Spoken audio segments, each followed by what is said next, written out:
반갑습니다. 2024년도 오늘이 마지막이군요. 시편 118편은 시작과 끝이 같습니다. 우리의 한 해의 끝과 새해의 시작에서 이 시인과 같은 고백으로 마무리하고 또 시작하면 좋겠습니다. 여호와께 감사하라. 그는 선하시며 그의 인자하심이 영원하미로다. 하나님께서 어떤 분인지 그분이 하신 일과 성품으로 인해 찬양과 감사할 것을 권면합니다.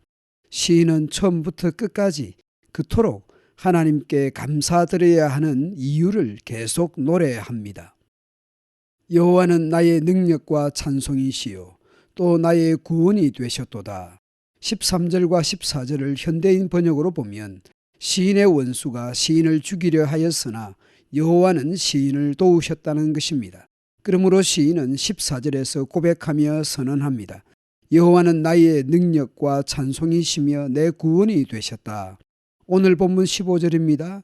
의인들의 장막에는 기쁜 소리, 구원의 소리가 있으며 여호와의 오른손이 권능을 베푸시며 여호와의 오른손이 높이 들렸으며 여호와의 오른손이 권능을 베푸시는도다. 시인은 여호와의 오른손을 반복합니다. 하나님의 능력과 권능을 노래하고 있는 것이죠.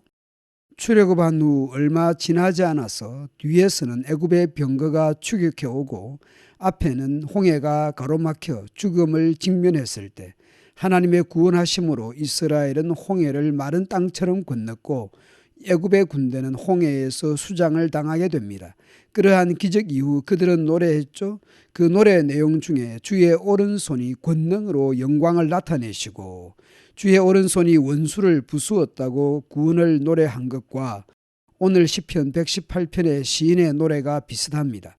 그래서 시인은 하나님의 구원하심을 경험한 후 살아있는 동안, 살 동안 여호와께서 하시는 일을 선포하겠다는 뜻을 밝히고 있습니다. 여호와께서 나를 심히 경책하셨어도 죽음에는 넘기지 아니하셨도다. 18절을 새번역은 이렇게 번역합니다. 주님께서는 엄히 징계하셔도 나를 죽게 버려두지는 않으신다. 시인은 자신이 당한 고난이 하나님의 징계였고 징계의 목적이 죽음이 아닌 훈련이었다는 것을 고백하고 있는 셈입니다.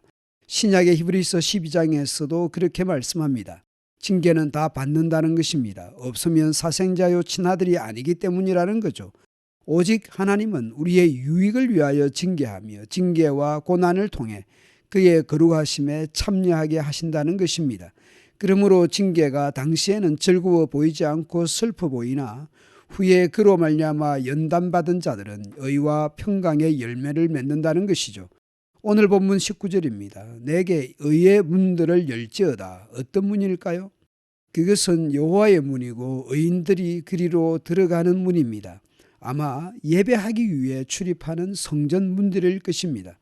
시인은 그 문으로 들어가서 여호와께 감사하겠다는 것입니다. 그 이유가 무엇입니까? 주님께서 내게 응답하시고 나의 구원이 되셨기 때문입니다. 문들로 들어가서 주님께 감사하겠다는 것입니다.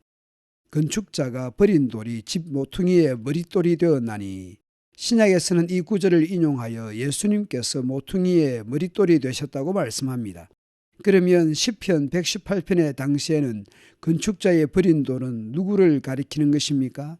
사실 버려진 돌이 가장 중요한 돌이 되는 반전과 역전은 실제로 거의 일어나지 않습니다. 그렇기 때문에 이는 여호와께서 행하신 것이요 우리 눈에 기이한 것입니다. 이 날은 여호와께서 정하신 것이라 이 날에 우리가 즐거워하고 기뻐하리로다.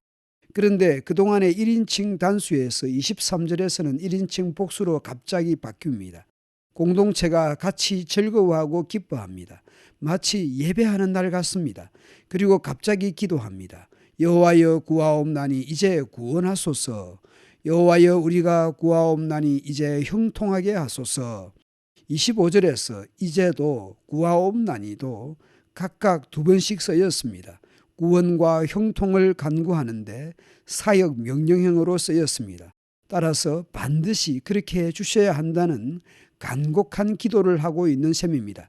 그러므로 이제는 제발로 번역하는 것이 나을지 모르겠습니다. 간구합니다. 여호와여 반드시 구원해 주십시오. 제발. 간구합니다. 여호와여, 반드시 형통하게 해주십시오. 제발. 여호와의 이름으로 오는 자가 복이 있으며 우리가 여호와의 집에서 너희를 축복하였도다. 쉬운 성경입니다. 여호와의 이름으로 오는 자는 복 있는 사람입니다. 여호와의 집에서 우리가 그들을 축복합니다. 축복했다는 표현에서 26절의 화자가 제사장이지 싶습니다. 25절에서 구원과 형통을 간곡히 간구하는 이들에게 제사장들이 축복하는 분위기입니다.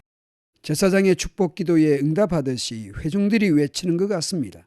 여호와는 하나님이십니다. 그분은 자신의 빛을 우리 위에 환히 비추셨습니다. 손에 큰 가지를 들고 축제의 행렬에 참여하십시오. 제단의 뿔에 이르기까지 행렬에 참여하십시오. 마치 제사자들이 제물을 끌고 제단 뿔을 향해 나아가는 행렬 같습니다. 예배자들이 하나님께 예배하기 위해 나아가는 것 같습니다. 그러자 28절에서 시인은 예배 공동체의 외침을 듣고 하나님을 찬송합니다. 주는 나의 하나님이시라. 내가 주께 감사하리이다. 주는 나의 하나님이시라. 내가 주를 높이리이다. 하나님의 일하심에 대해 증언했다면 이제 나의 하나님으로 고백합니다. 주는 나의 하나님이시라. 내가 주께 감사하리이다. 여호와께 감사하라. 그는 선하시며 그의 인자하심이 영원함이로다. 시편 118편의 시인은 이 시편 시작에서부터 끝에서 반복합니다. 여호와께 감사하라. 그는 선하시며 그의 인자하심이 영원함이로다. 여호와께 감사하라. 왜냐하면 그분이 선하시기 때문입니다. 왜냐하면 그분의 인자하심은 영원하기 때문입니다. 시인 자신에게 닥친 위기와 고난과 하나님의 징계로 인해 아프고 힘든 시기나 과정들이 있었지만 하나님의 선하시고 인자하심을 바라보았던 것입니다. 다시 말씀드리지만 이 시인처럼 한 해의 끝에도 새해를 맞이하는 순간에도 시인과 같은 고백을 하면 좋겠습니다. 여호와께 감사하라. 그는 선하시며 그의 인자하심이 영원함이로다. 한 해를 마무리하고 새해를 바라보면서 하나님의 선하심을 믿고 하나님의 인자하심을 바라보면 좋겠습니다. 우리나라의 정치, 외교, 군사, 경제 등 여러 가지 어려운 상황에서 또 개인이나 가정이나 교회의 여러 가지 어려운 상황에서 제발 구원해 주십시오. 새해에는 제발 형통하게 해 주십시오. 기도하고 간구하는 연말연시 되면 좋겠습니다. 감사합니다.